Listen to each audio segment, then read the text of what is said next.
Hey guys, it's AndersCubes, and today I'll be reviewing the GAN 11M Pro.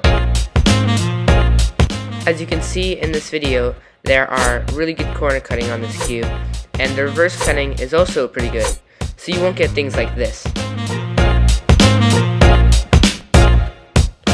As you can see, I put this into slow motion so you can tell the reverse corner cutting, and it cuts really well. That's one of my favorite things about this cube. Lockups do occur, however, so keep in mind that it's not a perfect cube.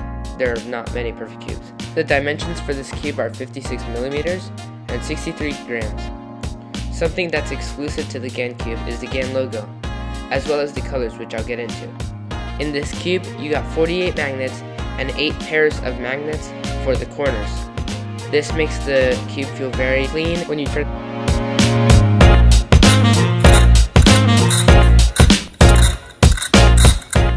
Just kidding, that's the Rubik's brand, but this does feel really nice and it kind of locks in place once you click it. Another reason why I recommend this cube, as shown here, the magnets are very nice and easily adjustable. There are 3 strings and they're easily done to switch. And the magnetic core is also right there. And to show the magnets on the pieces, as you see when I put the 2 pieces together, boom, they click.